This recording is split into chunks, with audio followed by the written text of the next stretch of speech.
오늘 아침에 일어나서 저는 카톡 알람 설정이 돼 있지 않아요. 그래서 주기적으로 아침과 저녁으로 한 번씩 열어보거든요. 그러니까 어떤 분은 왜 보냈는데 목사님 답이 없으세요? 그러는데 저는 예배 시간에 울릴까봐 꺼놨어요 다. 그래서 가끔 주기적으로 얘기하는데 오늘 아침에 보고 빵 터진 얘기가 있어서 아시는 분도 분명히 있을 텐데 저는 오늘 아침에 알게 돼서 여러분에게도 이 기쁘고 좋은 소식은 나눠갖기 위해서 어제 산타가 오셨나요? 어젯밤에 여러분 집에 산타가 오셨나요? 오신 분. 우리 방송 보는 친구들 중에 안 온 친구들도 있을 거예요. 걱정하지 마세요. 꼭 오십니다. 다만 코로나 바이러스로 자가격리에 들어가셔서 14일 후 11월 9일 날 오신답니다. 왜 안, 1월 9일 날 오신답니다. 난 아침에 보고 한참 웃었는데, 쪼크였어요. 누가 보내준. 어려서 가끔 누가 묻습니다. 너 커서 뭐가 될래? 물어보면 그 질문이 대답하기 굉장히 싫은 질문 중에 하나고, 그러면서도 대답하기 굉장히 또 쉬운 질문 중에 하나였어요. 대답하기 싫지만 대답하기 쉬운 질문 중 하나. 왜 그러냐면 아무거나 하는 생각나는 대로 둘러서 대버리면 되는 거니까 쉬웠는데 진짜 내 속마음을 말할 수가 없어서 말하기는 어려웠던 것 같습니다. 예전에는 굉장히 군인이라든가 대통령 뭐 그런 거 얘기하면 그렇지 남자가 꿈이 커야지 뭐 그렇게 얘기하면서 거창한 것을 대답하는 걸 좋아하는데 요즘 애들은 물어보면 굉장히 실질적이라 그래요. 그래서 요즘에는 너 커서 뭐가 될래? 그러면 공무원이요 라고 말한다고. 공무원. 어떤 경제적 악한 환경 속에도 흔들리지 않고 월급이 따박따박 나오니까 불경기라는 걸 안 타니까 공무원 되겠다는 친구들이 많고, 두 번째가 이제 조물주 다음 건물주라고 건물주 임대업자가 되어서 또 일하지 않고 나오는 임대료를 가지고 평생 놀며 먹으며 살 수 있는. 그러니까는 그 아이들이 대답하는 걸 가만히 이렇게 들어보면 애들도 평지풍파를 많이 겪으면서 사나보다. 그 세대가 반영되는 거잖아요. 그죠? 우리 때는 군사정권 때니까 대통령, 장군 이런 얘기 대답했던 거고, 요즘 애들은 가만히 뭐 모르는 척해도 귀동냥으로 듣고 눈치를 보니까 공무원이 제일 좋은 것 같고 또 임대업자가 제일 나은 것 같으니까 그렇게 대답하는 것 같아요. 그러니까 결론은 이거죠. 염려 없고 근심 없고 두려움 없는 그런 삶을 살 수 있는 것이 공무원하고 임대업자가 아닌가. 근데 임대업자하고 공무원도 속 썩는 일 얼마나 많아요. 근데 아이들이 보기에는 그런 거죠. 그 기준이. 그런 삶이 있다면 정말로 내가 공무원이 돼서 근심도 없고 걱정도 없고 염려도 없고 얼북 따박따박 나오니까 세상 속 편하고 맘 편하게 살 수만 있다면 얼마나 좋겠습니까? 밤새 외로움과 싸울 필요도 없고 누군가 불편함을 가지고 대립하면서 감정을 소모할 필요도 없고, 그렇죠?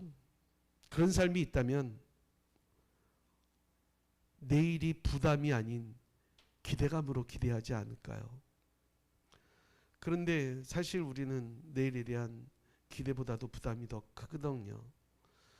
또 그 부담이 크다 보니까 2021년을 생각하면 어떤 기대를 가져야 되는데 기대보다는 부담이 더 훨씬 큰 것 같습니다. 나 자신의 연약함이나 내가 어떤 능력 없는 것에 대해서 자책하며 오히려 움츠러들게 만드는 것 같습니다. 성탄절입니다. 주님의 오심을 기뻐하고 축하하고 또 기대하는 시간.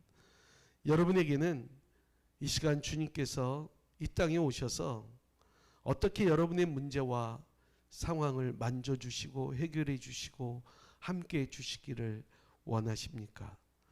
주님이 오셔서 내 삶에서 우리 주님이 해결해 줘야 될 만한 일들이 무엇이라고 생각하십니까?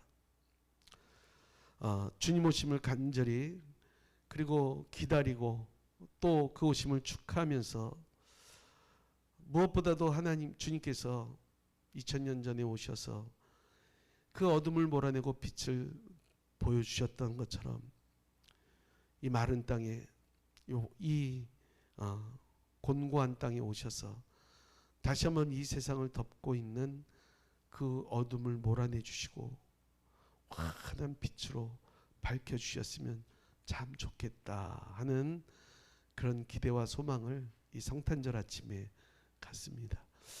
제가 좋아하는 찬양이 하나 있는데 좀 오래된 찬양이에요. 오래될 수밖에 없겠죠. 우리 그 찬양 같이 한번 해볼까요? 복된 이름이라는 찬양입니다.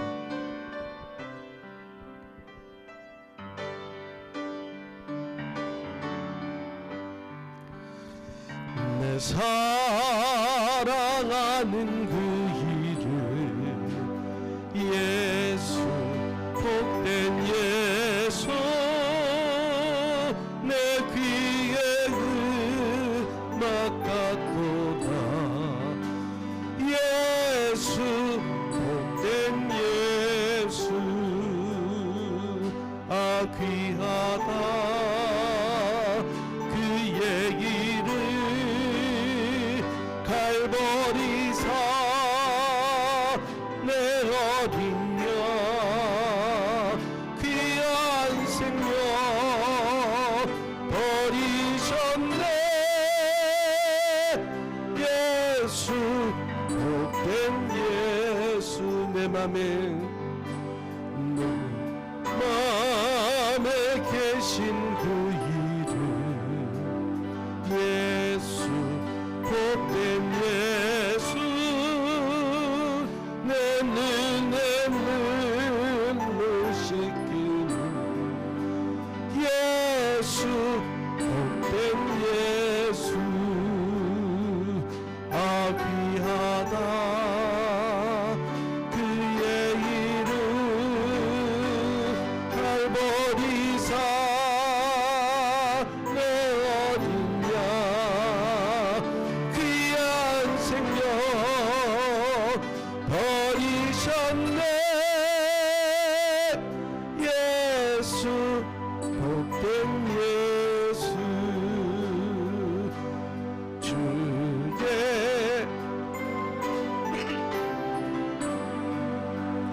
예수 복된 예수 날 구원하신 그 예수 복된 예수 귀하다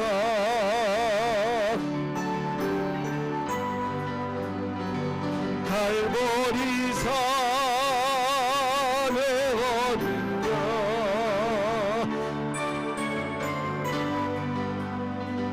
버리셨네 예수 복된 예수. 아마 오늘 본문을 읽으면서 여러분들 중에서 어떤 분은 목사님이 성탄절인 줄 몰랐나? 본문을 잘못 잡은 거 아니야? 왜 저 말씀을 했지?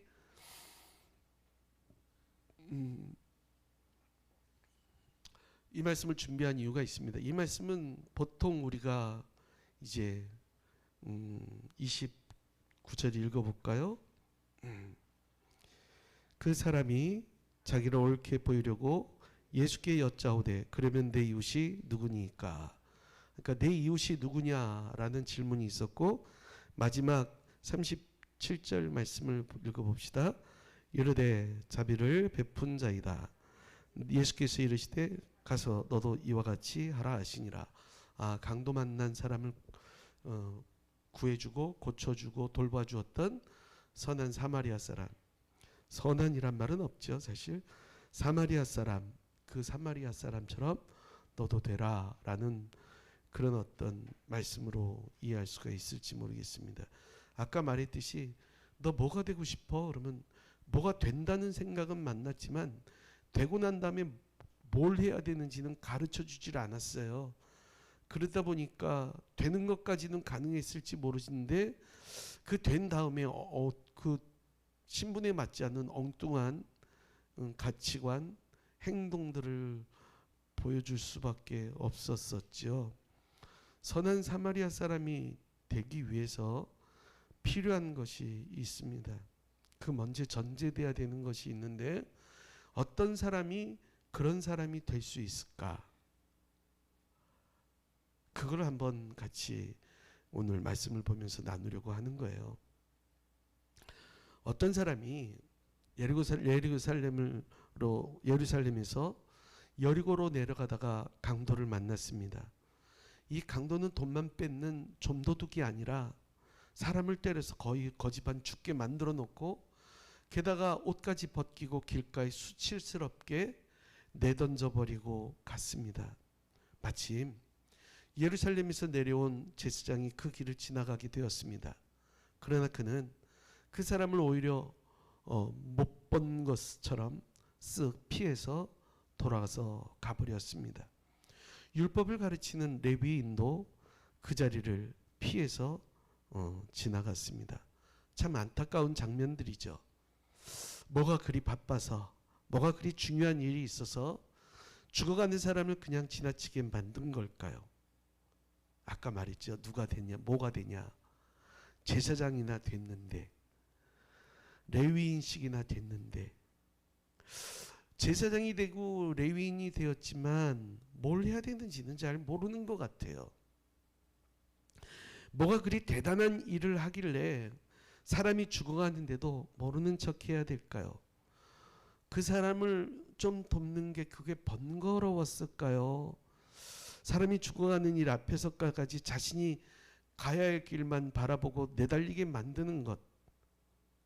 그런데 마음을 못 쓰는 그 사람은 과연 무엇에 붙들려 매여 있는 것일까요? 안타까운 현실입니다. 그런데 한 사마리아인이 여행을 지나가다가 그 사람을 봤습니다. 그도 여행 중이었지만 그 사람을 지나치지 않았습니다. 자신의 목적만 바라보고 가지 않았습니다. 그는 그 강도 만난 사람을 보고 마음이 무거웠고 무척 안타깝게 생각을 했습니다. 그런 어떤 그에게 벌어진 삶의 현실이, 그 현장이 너무 가슴 아팠습니다. 아니 돈만 가지가지 사람까지 이 몰골을 이렇게 이 지경으로 만들어놨을까. 조금 일찍 그 자리를 지나갔더라면 어떻게 보면 자신이 그 자리에 있었을지도 모르는 거죠. 그죠? 그 사람이 자기보다 더 앞이었기 때문에, 앞에 간 거기 때문에 그런 일을 당한 것이죠. 그는 깊은 긍휼한 마음을 가지고 그 강도가 당한 사람에게 기꺼이 다가갔습니다. 그를 싸매어주고 응급처치해주고 자신이 타고 왔던 짐승이에 그를 태우고 기꺼이 여관까지 갔습니다. 그곳에서 하룻밤 그 곁에 머물러주고 자신도 어떤 계획이 있었고 일정이 있으니까 다음 날 여관 주인에게 데나리온 2를 주면서 잘 돌봐달라고 부탁하고 떠납니다. 이름도 모르는 그 강도 만난 사람을 위해서 자신의, 좀 이상하죠, 그죠? 여기서 보면은 그 2 데나리온이라 그랬잖아요. 당시에 하루 숙박비가 3분의 1 데나리온, 0.8 정도 될 거예요 아마. 계산해 보면 0.8 정도 되는, 그 정도 되는데 그거를 갖다가 2 데나리온 그러면 얼추 잡아도 2달치가 넘는 거잖아요, 그죠? 그런 어떤 값을 지불하고 그 사람을 위해서 지불하고 떠나는 것입니다. 자신의 모든 것, 제가 이 그림을 보여드릴까 하다가 준비를 아마 안 했을 거예요. 반 고흐가 그린 이 사마리아라는, 여러분 나중에 인터넷에서 검색해 보면 나옵니다만, 그 그림 옆에 보면 하나 상자가 이렇게 활짝 열려 있는 그림이 있어요. 이거 준비했구나. 저 옆에 보면 한쪽에 바닥에 상자가 열려 있죠. 그게 뭘 의미하냐면 자신이 가지고 있는 모든 것을 다 사용한 거예요. 저 멀리 여기 손가락 잘 보세요. 여기는 제사장이 지나가고 있어요. 여기는 레위인이 지나가고 모르는 척하고. 근데 지극정성으로 돌봐주는 이 모습을 봅니다. 자, 이제 그림 내려줘도 됩니다. 질문을 하나 던질 거예요. 여기서 이 이야기에서, 이 이야기 가운데 여러분은, 나는 이 사람들 중에 누구라고 생각하십니까? 여러분이 이야기를 대할 때 나는 이 이야기에 나오는 사람들 가운데 어떤 사람하고 여러분을 동일시합니까? 그리고 어떤 사람과 동일시해서 교훈을 얻습니까? 제사장은 아니죠? 그죠? 분명히 탈락. 그럼 레위인은? 레위인도 탈락. 이런 얘기하면은 그럴 거예요. 나는 이 사람 제사장하고 레위인은 절대 아니야. 왜냐하면 나는 평신도니까. 목사님 아니면 강도사님이 해당될지 몰라. 자, 그러면 둘이 남았어요. 그죠? 제가 이렇게 질문을 할 때는 어느 쪽으로 지금 몰고 가고 있다는 것을 짐작할 수 있으셔야 돼요. 둘이 남았어요. 누구하고 누구 남았죠? 사마리아인하고 또 한 사람 누구 남았어요? 강도당한 사람 남았잖아요. 어려운 얘기가 아닌데 등장인물이 넷밖에 안 되는데 누구 남았다고요? 선한 사마리아, 이 사마리아 사람하고 또 누구요? 강도당한 사람. 그러면 이제 사마리아인을 생각해 볼 수 있겠죠. 그래, 나도 그렇게 살아야겠다. 봉사하고 희생하고 남을 위해서 고통당한 사람을 위해서, 죽어가는 사람들을 위해서 살아야 되겠다라고 우리는 흔히 이 결론을 내리고 그렇게 다짐을 합니다. 그러나 이야기가 사실은 불쌍한 사람을 돌보는 문제에서 나온 이야기가 아닙니다. 이 이야기의 최초의 시작이 있어요. 25절을 읽어볼게요. 25절이에요. 시작. 어떤 율법 교사가 일어나 예수를 시험하여 이르되 선생님, 내가 무엇을 하여야 영생을 얻으리까? 자, 이번에도 이제 또 율법 교사가, 지난번에는 청년이었죠. 지난주는 부자 청년이 어떻게 해야지 영생을 얻을 수 있겠습니까? 라는 질문을 했는데 오늘도 영생에 관한 질문이에요. 근데 그 부자 청년도 그렇지만 이 율법사도 뭐라고, 질문을 다시 한 번만 여러분이 읽어보세요. 시작. 그거는 질문이 아니잖아. 질문만 읽어보세요. 시작. 선생님부터 시작해야지. 시작. 이 질문이 바른 질문이에요? 틀린 질문이에요? 바른 질문이에요? 틀린 질문이에요? 틀린 질문이에요. 미리 답을 가르쳐 드릴게요. 왜 틀린 질문이에요? 영생은 무엇을 해서 얻는 것이 아닙니다. 맞죠? 영생이라는 것은 무엇을 해서 얻는 것이 아니에요. 이게 잘못되어 있는 거예요. 그가 잘못된 어떤 질문을 가질 수밖에 없는 백그라운드가 있어요. 그는 뭐예요? 율법사예요. 율법을 행하는 것. 행함으로는 구원을 얻을 수 없습니다.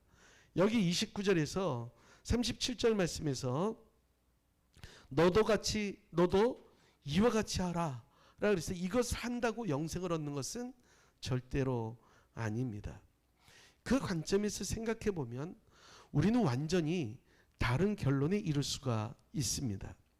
예수님의 이 이야기 속에서 우리를 의미하는 것은 다른 한 사람일 수도 있겠다라는 거예요. 누구요? 바로 예루살렘에서 여리고로 가다가 강도 만나고 다 뺏기고 벌거벗겨지고 거지반 죽게 된 그 사람이에요. 삶의 길 위에서 우리는 갑작스러운 일들로 인해서 내가 원치 않는 결과로 인해서 내 것을 다 잃어버리고 혹은 뺏기고 몸도 두들겨 맞고 모든 것이 벗겨져 수치를 당할 때가 있습니다. 우리의 삶은 너무나 자주 강도 만난 삶인 것 같습니다. 특별히 요즘 상황은 코로나라는 강도 때문에 얼마나 많은 것을 뺏기고 버려지는지 모르겠습니다. 어제 그제 계속해서 연속해서 신문 기사를 보니까 문을 닫는 상점들에 대한 얘기가 나와요. 실제로 가끔 이쪽 이지구 쪽을 가게 되면은 그 식당만 전문으로 철거하는 사람들 있죠. 그 사람들을 종종 볼 수가 있어요. 그 주방기기, 집기, 뭐 그릇 이런 것들을 식당에서 다 끄집어내는, 그것을 이제 내가 집을 빌리면 임대인이에요, 임차인이에요? 내가 집을 빌린 사람이에요. 그 가게를 빌린 사람이에요. 임차인? 임차인이야.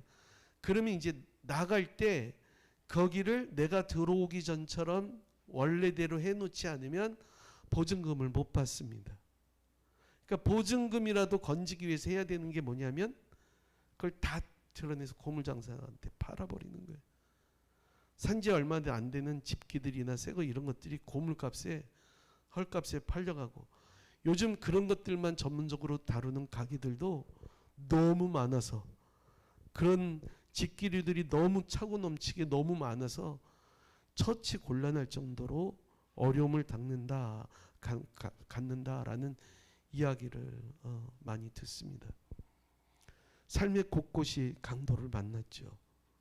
허물어지고 고통을 당합니다.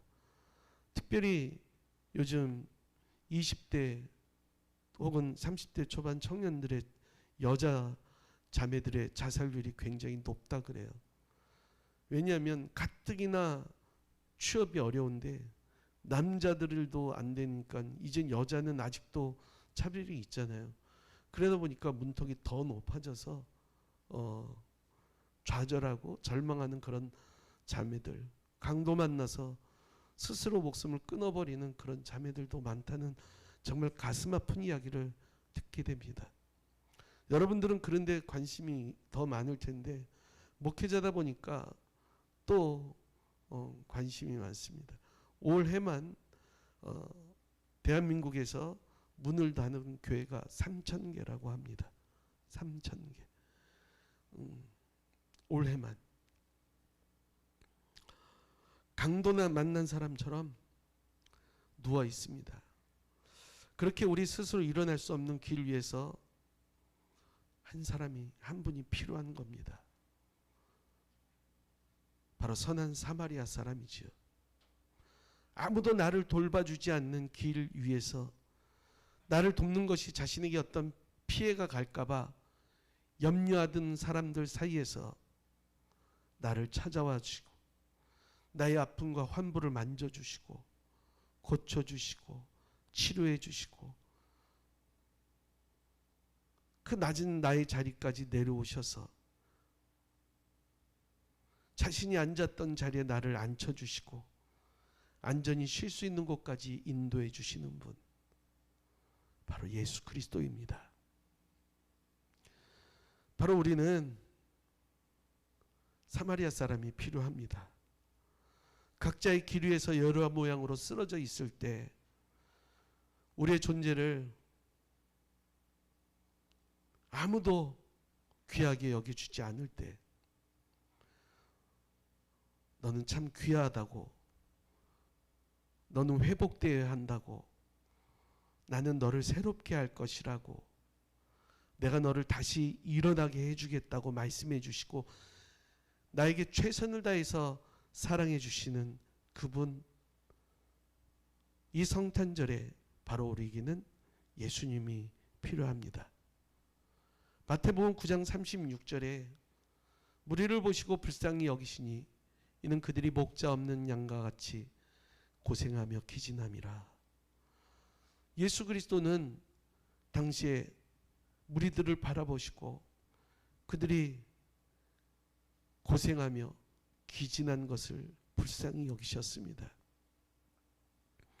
살아보겠다고 고생하고 애쓰며 지쳐있는, 때로는 넘어져 있는 우리를 참된 생명으로, 참된 구원으로 이끄시기 위해서 오신 주님, 바로 그 주님이 더 필요한 때인 줄로 믿습니다. 여러분에게 묻습니다. 여러분은 예수님 없이도 살 수 있으시나요? 나를 이렇게 치료하시고 일으켜주시는 예수님 없이 살 수 있는 사람이 있나요? 내 인생 수많은 위험과 고통의 길 위에서 내 힘과 능력으로 다 막아낼 수 없을 때, 내 지혜와 경험으로 다 해결할 수 없었을 때 혼자 똑똑한 척, 혼자 다 할 수 있는 것처럼 어리석은 자가 되지 마시기를 바랍니다. 성도 여러분, 이 성탄절에 예수 그리스도가 내 구주 되심을, 나를 일으키시고 치료하시고 싸매시고 살리시는 분이심을 고백할 수 있기를 바랍니다. 이미 예수님을 모시고 산다면 내 인생의 가장 잘한 일은 이 예수님을 믿은 거라는 것을 다시 한번 깨닫기를 바랍니다. 선한 사마리아인은 치료뿐만 아니라 강도받은 자가 지불해야 될 그 모든 것들을 다 지불하고 희생하셨습니다. 마찬가지로 주님 십자가에서 나를 위해 모든 것을 다 내어주시고 나를 살려주셨습니다. 강도 만난 사람이 대체 뭘 잘했길래 그 보상으로 그에게 이렇게 한 것이 절대로 아닙니다. 모든 것은 그의 선물이었고 그의 은혜였습니다. 성탄절, 우리는 이 강도들이 출몰하는 내 삶의 자리에 나를 치료하시고 회복시키시는 그분의 다시 오심을 기다리게 됩니다. 슬픔과 고통과 외로움과 안타까움이 널브러져 있는 그런 사람들을 위해서 우리 주님이 오셨습니다. 사랑하는 성도 여러분, 그 주님은 날마다 오십니다. 주님의 오심은 가장 큰 성탄의 선물입니다. 그 주님을 기뻐하며 찬송하며 감사와 영광을 돌리는 여러분이 되시기를 예수님의 이름으로 축원합니다. 마지막으로 이번엔 조금 긴 5분 정도, 4분 14초 정도 되는 동영상을 하나 만들었어요. 여러분 한번 같이 보시겠습니다.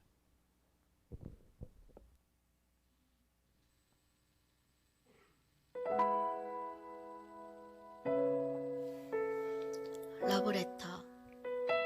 너는 나를 잘 모를지 모르지만 나는 너를 너무도 잘 안단다.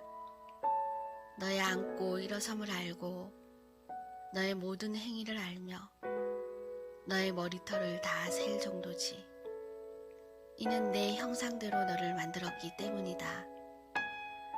너는 항상 내 안에 살며 기동하며 있느니라. 너는 나의 소생이니까. 복중에 짓기 전에 내가 너를 알았고 창세 전에 내가 너를 택하였도다. 너는 우연히 생긴 것이 아니다. 너를 위해 정한 날이 내 책에 다 기록되어 있었고 너의 태어날 때와 살 곳을 정하였으며 내가 너를 오묘하게 빚었으며 어미의 모태에서 지었고 내 너를 취하여 태어나게 하였다. 나를 모르는 자들이 나를 잘못 알렸다만 나는 너와 함께 있는 사랑이니라. 이 사랑을 너에게 아낌없이 주련다. 너는 나의 자녀이고 나는 너의 아비니라. 육신의 아비가 줄 수 없는 것을 주리니 나는 온전한 아비니라. 각양 좋은 은사와 온전한 선물이 내게로부터 오나니 내게 있어야 할 것을 내가 아니라. 너를 향한 나의 생각은 평안이요 너의 장래에 소망을 주려는 것은 내가 무궁한 사랑으로 너를 사랑하기 때문이다. 너를 향한 나의 마음을 헤아릴 수조차 없구나.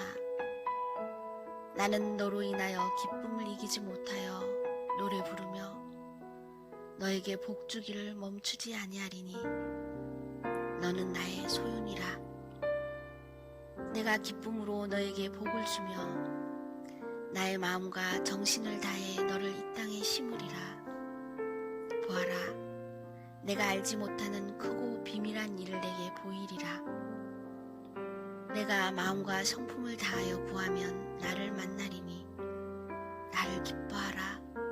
내 마음의 소원을 이루어 주리라. 내가 소원을 두고 행하기를 원하노라. 내가 구하거나 생각하는 것보다 넘치도록 주리니 나는 너의 위로자니라. 모든 환난 중에도 너를 위로할지니 너의 마음이 상할 때 내가 너를 더욱 가까이 하리라. 양을 안는 목자같이 내가 너를 품속에 안으리라. 언젠가 너의 눈에서 모든 눈물을 씻고 이 땅에서 얻은 모든 고통과 아픔을 없애리니 내가 예수를 사랑한 것 같이 너를 사랑함이라. 예수를 통해 너에 대한 나의 사랑을 보였나니 예수는 나의 형상이라. 너에 대한 나의 사랑을 보이고 너의 죄를 묻지 않으며 너와 화목하게 하려고 그가 죽었나니 그의 죽음은 너를 향한 나의 사랑이라. 너의 사랑을 얻기 위해 나의 소중한 아들을 아끼지 아니했다. 아들의 사랑을 받는 자는 나를 받는 것이요 나의 사랑에서 너를 끊을 것이 없느니라. 내가 도로하는 날 하늘에서는 기쁨의 잔치를 열리라. 나는 언제나 너의 아비였고 앞으로도 그럴 것이나 너는 나의 자녀가 되기를 바라느냐? 너를 기다리고 기다리며 이제는 슬퍼하지